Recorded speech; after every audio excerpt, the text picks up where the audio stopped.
அன்னைக்கு போலீஸ்காரங்க எங்கள் வீட்டுக்கு வந்து எங்கள் ஹஸ்பண்ட் அரெஸ்ட் பண்ணிட்டு கூட்டிகிட்டு போனது. எனக்கு அவங்க சொன்னது வந்து கமிஷனர் ஆஃபீஸ்ன்னு சொன்னாங்க. அதுக்கப்புறம் எனக்கு எந்த தகவலும் தெரியல. நுங்கம்பாக்கம் போலீஸ் ஸ்டேஷன்லேருந்து கூட போலீஸ் ஆஃபீஸர்ஸ் வந்தாங்க. அவங்ககிட்டயும் நான் கேட்டேன், கமிஷனர் ஆஃபீஸ்னாங்க. எனக்கு அதுக்கப்புறம் ஒரு தகவலும் யாருமே எனக்கு சொல்லலை. திடீர்னு வந்து அவங்க மெடிக்கல் ரிப்போர்ட் வந்து இது பண்ணணும்னு சொல்லிட்டு மெடிக்கல் செக்அப்காக போய் பார்த்துருக்குறாங்க.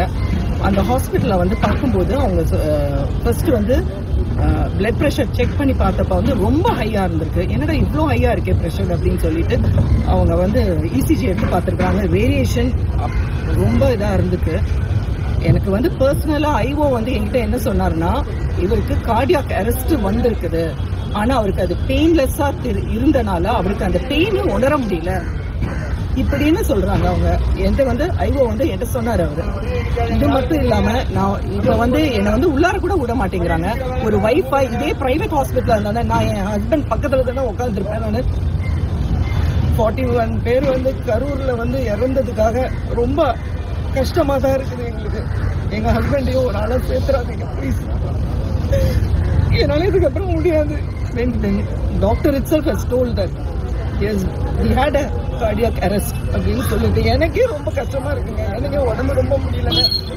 எதுக்குங்க இவ்வளோ இந்த காலையிலேருந்து இப்போ வரைக்கும் நான் ரோட்லேயே நிற்கிறேன். நான் சைடா பெட்ரோட்டில் அவ்வளோ நேரம் நின்னேன். அதுக்கப்புறம் எனக்கு இன்டிமேஷன் வந்துட்டு நான் இங்கே வந்துட்டு ஸ்டான்லி ஹாஸ்பிட்டலில் வந்துட்டு ஆல்மோஸ்ட் 4 hours நாங்கள் நிற்கிறோம். நாங்கள் இப்போ சொல்கிறாங்க நீங்கள் வெளியில் போங்க ஹாஸ்பிட்டலை விட்டு வெளியில் போங்கன்னா நாங்கள் எங்கே சார் போகிறது? வேர் should I go? when my husband is inside the campus ஹாஸ்பிட்டல்ல இருக்கிறாங்க. அவங்க சொல்றாங்க இத்தனை இஷ்யூஸ் இருக்குது உங்க ஹஸ்பண்டுக்கு, அதனால நாங்கள் அப்சர்வேஷனை வச்சுட்டு தான் we will be taking him to the court அப்படிங்கிறாங்க. இந்த இதுல வந்து என்ன சொல்றாங்க, நீங்க பார்க்கவே கூடாது. as a wife எனக்கு என்னோட டியூட்டி நான் பண்ணணும்ல.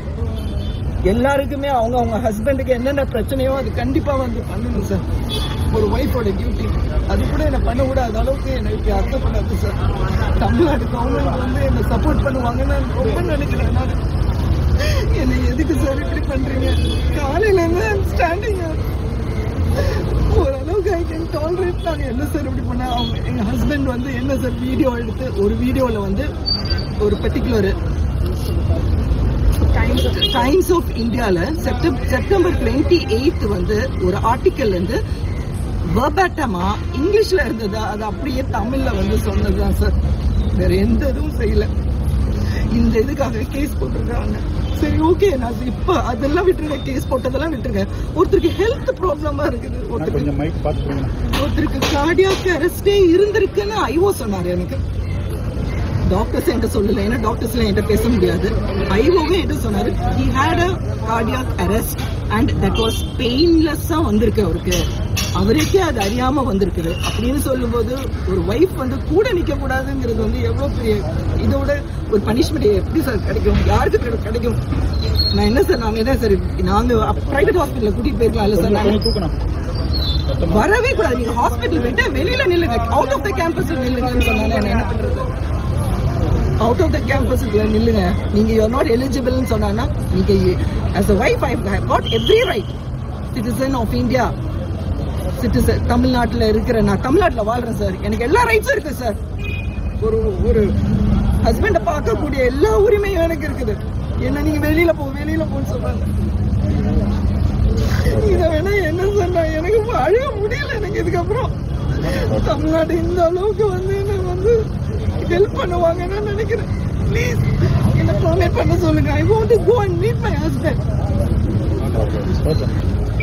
எல்லாருக்கும் தெரியும் என்னுடைய தந்தை மிஸ்டர் ஃபெலிக்ஸ் ஜெரால்ட் வந்து அரெஸ்ட் ஆயிருக்கிறாங்க அப்படின்னு. அரெஸ்ட் ஆகுறது அதெல்லாம் வந்து that is up to the courts to decide. நான் வந்து அது வந்து தப்பு அப்படின்னு சொல்லல. ஆனா வந்து எதுக்கு அரெஸ்ட் பண்ணிருக்கீங்க அப்படிங்கிறது இப்போதான் எங்களுக்கு தெரிய வருது. காலையில 7 மணிக்கு வந்து எங்களை அவரை கூட்டிட்டு போனாங்க. ஆனா இப்போதான் நாங்க ஹாஸ்பிட்டல் வந்துதான் தெரியுது எதனால why he was arrested அப்படிங்கிறது. and it was very shocking. ஏன்னா வந்து அவர் டைம்ஸ் ஆஃப் இந்தியாங்கிற பிரபலமான ஒரு நியூஸ் பேப்பர், அது ஒன்றும் சாதாரண நியூஸ் பேப்பர் இல்லைங்க, மொத்த இந்தியாவே படிக்கிற நியூஸ் பேப்பர், அதுலேருந்து வந்த ஒரு ஆர்டிக்கலை வந்து வேர்பேட்டமாக கோட் பண்ணி தான் வந்து அவங்க பேசியிருக்கிறாங்க. அது ஒன்றும் அவரே வந்து ஓனாவோ இல்லைனா வந்து வதந்தி பரப்புற மாதிரியோ வந்து எனக்கு தெரிஞ்சு வந்து பேசல. பிகாஸ் அந்த நியூஸ் பேப்பர் ஆர்டிக்கல் இருக்கிற ஐ விட்னஸஸ் என்ன சொல்லியிருக்காங்கிறத இங்கிலீஷில் ஃபர்ஸ்ட் படித்து தமிழில் தான் சொல்லியிருக்காங்க.